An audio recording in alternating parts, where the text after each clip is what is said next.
ஆவின் நிறுவனம் மீது அவதூறு பேசுபவர்கள் தைரியம் இருந்தால் என்னிடம் கேட்டுவிட்டு பேசுங்கள் என பால்வளத்துறை அமைச்சர் மனோ தங்கராஜ் ஆவேசமாக பேசினார். கோவை பகவதி பாளையத்தில் உள்ள ஆவின் கண்காட்சியை துவக்கி வைத்து ஜெர்சி கன்றுகள் பேரணியில் வெற்றி பெற்ற உரிமையாளர்களுக்கு பரிசு பொருட்களை வழங்கினார். இந்நிலையில் தமிழகத்தில் நாளொன்றுக்கு எத்தனை லட்சம் லிட்டர் பால் உற்பத்தியாகிறது, அதில் ஆவின் நிறுவனம் கொள்முதல் எத்தனை லட்சம் என செய்தியாளர்கள் கேட்டதால் டென்ஷன் ஆனார். ஆவின் நிறுவனம் 36 முதல் 38 லட்சம் லிட்டர் பால் கொள்முதல் செய்வதாகவும் கடந்த 4 மாதங்களில் 48% விற்பனை அதிகரித்துள்ளதாகவும் கூறினார். ஒன்று விவசாய பெருங்குடி மக்களுடைய நலன், இன்னொன்று வாடிக்கையாளருடைய நலன். இந்த 2 நலனுமே 2 கண்களை காப்பது போல் நம்முடைய மாண்புமிகு முதல்வருடைய ஆட்சியில் காக்கப்பட்டு வருகிறது. மக்கள் மகிழ்ச்சியாக இருக்கிறார்கள். நீங்கள் மக்கள்கிட்டே பேட்டி எடுக்கலாம், தைரியமாக சொல்லு. இந்த தகவல் யார் சொன்னா தம்பி? இல்லை, நான் அன்போட கேட்கேன் தம்பி.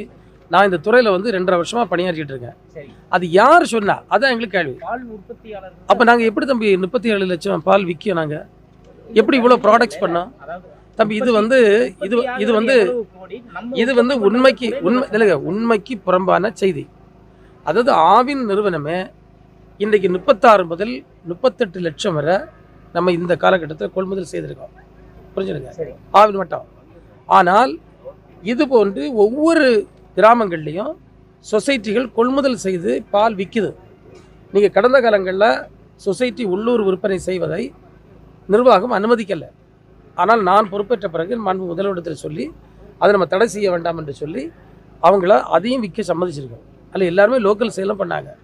லோக்கல் சேல் பண்ணி போகவே எங்களுக்கு 36 முதல் 38 லட்சம் லிட்டர் வரை பால் நம்ம வாங்கியிருக்கோம். புரிஞ்சுன்னு தம்பி, இன்றைக்கி ஒரு செய்தி உங்களுக்கு சொல்ல, நம்முடைய விற்பனை 48% கடந்த 4 மாதத்தில் மட்டும் அதிகரிச்சிருக்கு. அது எப்படி சாத்தியப்பட்டிருக்கு?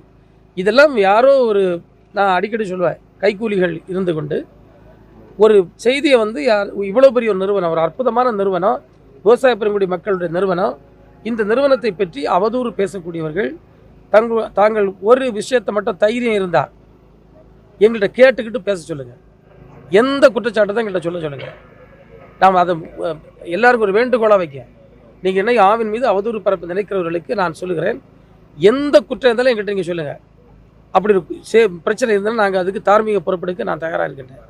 ஆனால் இது சும்மா அவங்க இருந்துட்டு இங்கே பால் இல்லை, இந்த பால் கலப்பட பால், அப்படி இதெல்லாம் தவறான பேச்சு தம்பி, தவறான பேச்சு. முழுமையாக நான் சொல்லுகிறேன், இன்றைக்கு நாங்கள் ஃபார்ம் டு ஃப்ரிட்ஜ், அதாவது தோட்டத்திலேருந்து ஒரு கன்சியூமருக்கு வீட்டில் இருக்கக்கூடிய குளிர்சாதன பெட்டி வரை இதில் எந்த இடத்துலையும் ஒரு தவறு நடக்கக்கூடாது என்பதை உறுதிப்படுத்துகின்ற விதத்தில் அத்தனை பணிகளும் மேற்கொண்டிருக்கோம்.